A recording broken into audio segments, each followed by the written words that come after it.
Welcome to the ultimate betrayal in history. When you picture the death of Socrates, you see a serene, wise old man calmly accepting his fate. A cup of hemlock, poison. It's presented as a noble philosophical suicide, the triumph of principle over fear. But that story, it's a comfortable lie. The truth is darker, more brutal, and far more relevant to our world today. Socrates wasn't killed by philosophy, he was murdered by politics. His death was the climax of a profound social and political crisis in ancient Athens, a desperate act by a frightened city that had lost its way. The real story isn't about corrupting youth or neglecting the gods. It's about power, vengeance, and the terrifying fragility of truth in a broken democracy. Before we dive into the wreckage of Athens, let's look at the chilling facts. Socrates stood trial before a jury of 500 Athenian citizens, a massive, volatile crowd. The first vote, guilty. The count was a shocking 280 to 220. Just 31 votes separated Socrates from freedom. The second vote, for the penalty, was even telling. His accusers demanded death. If Socrates had simply proposed a modest fine or banishment, he might have been spared. But he challenged the system, proposing as an alternative that he be honored with free meals for life. This audacity, this final act of defiance, infuriated the jury. The final verdict for death, 360 to 140. That swing of over 100 votes didn't come from a sudden passion for the gods. It came from anger, humiliation, and a desperate desire for the voice of reason to be silenced. To understand the verdict, we must first understand Athens, 399 BC. The city was a ghost of its former self. Just 4 years earlier, the disastrous Peloponnesian War against Sparta had finally ended. Athens, the shining beacon of democracy, was utterly humiliated and defeated. This wasn't just a military loss, it was a psychological collapse. The city's identity, its faith in its democratic ideals, was shattered. And in the wake of this defeat, the Spartans installed a ruthless puppet regime, the 30 Tyrants. This was a brief, brutal oligarchy that executed hundreds of citizens, confiscated property, and spread terror. The tyranny lasted only 8 months, but the scars ran deep. And here is where Socrates' history became a liability. Several key leaders of the 30 tyrants, most notably Critias, the most bloodthirsty, and the brilliant, unstable general Alcibiades, had been close associates, even students of Socrates. Critias was his cousin. To the traumatized people of the newly restored democracy, Socrates was not a philosopher, he was a taint. He was the man who had educated the very people who had nearly destroyed the city. His association with these traitors made him a convenient scapegoat, a symbol of everything that had gone wrong. The charges, therefore, were less about theology and more about guilt by association. Let's dissect the 2 official charges brought by his accusers, the poet Meletus, the tanner Anytus, and the orator Lycon. Charge 1, failing to recognize the gods recognized by the state, and introducing new divinities. This was the easiest way to stir up public fear. The Athenians were inherently superstitious, especially after the war. They believed the gods had abandoned them. Anyone questioning the established religion was seen as jeopardizing the city's recovery, inviting further divine wrath. Socrates' real new divinity was his daimonion, an internal divine sign or voice that checked him from making wrong decisions. This was not a god in the traditional sense, but an appeal to individual conscience and reason. In a city demanding rigid, state-approved religious conformity, this was an act of radical intellectual disobedience. Charge 2: corrupting the youth. What did this corruption look like? Socrates taught his students, the young, wealthy elite, the method of elenchus, the Socratic method. He taught them to question everything: the nature of justice, the definition of virtue, and the authority of their fathers and political leaders. Socrates' students did not learn what to think, they learned how to think critically. And for a political establishment desperate for obedience and stability, a generation of critical thinkers who refused to accept the status quo was a genuine threat to the established order. This intellectual awakening was seen as a moral destabilization. The most compelling reason for Socrates' execution lay beneath the surface, fueled by resentment from two powerful groups, the Sophists and the political elite. First, the Sophists. These were the intellectual rivals of Socrates.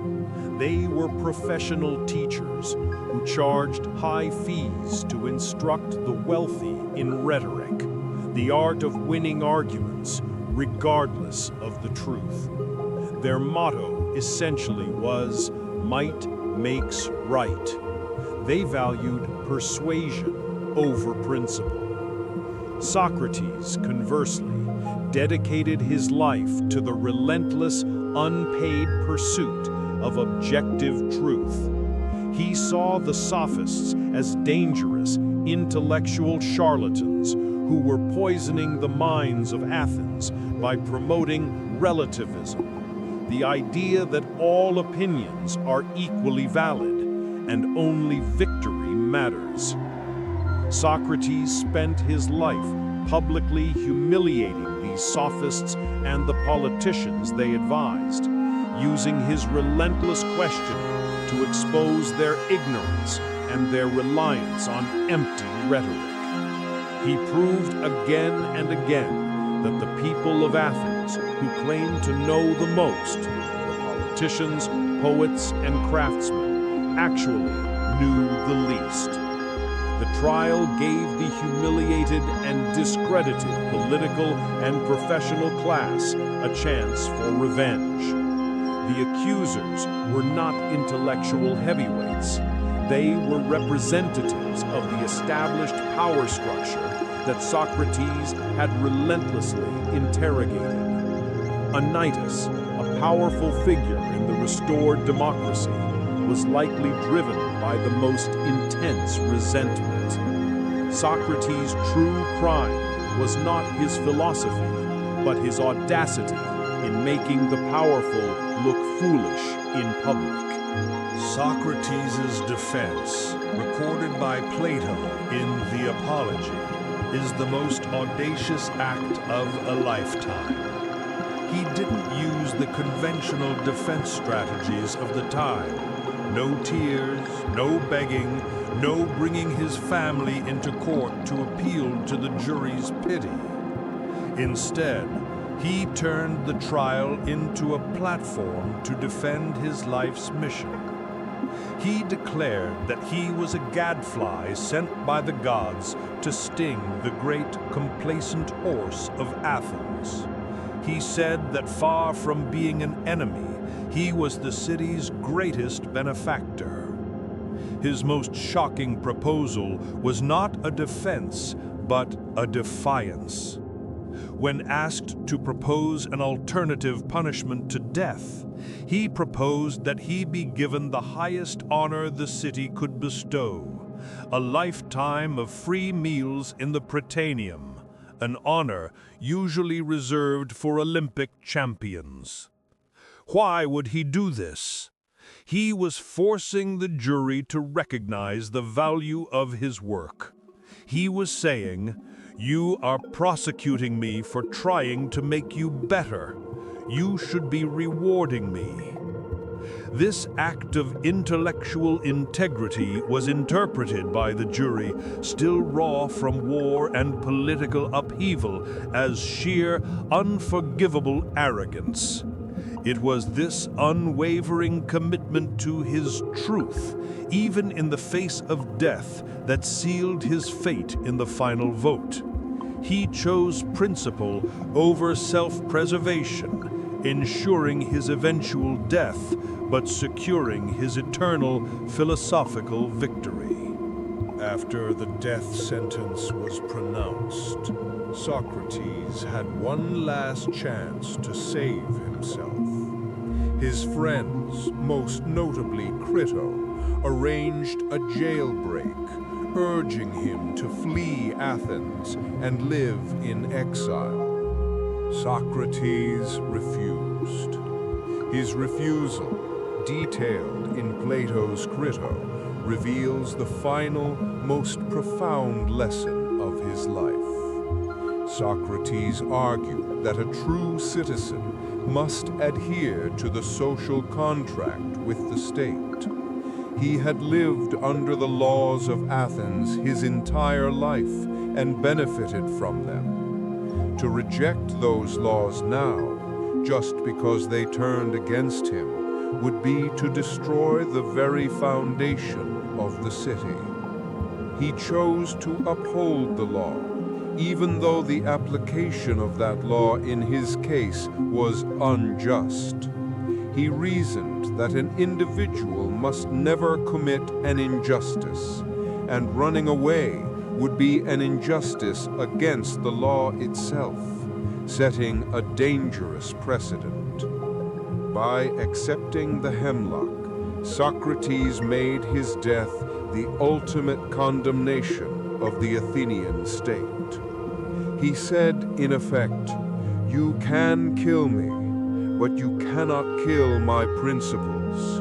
By executing me unjustly, you demonstrate that your laws are flawed, but I will honor them until the very end."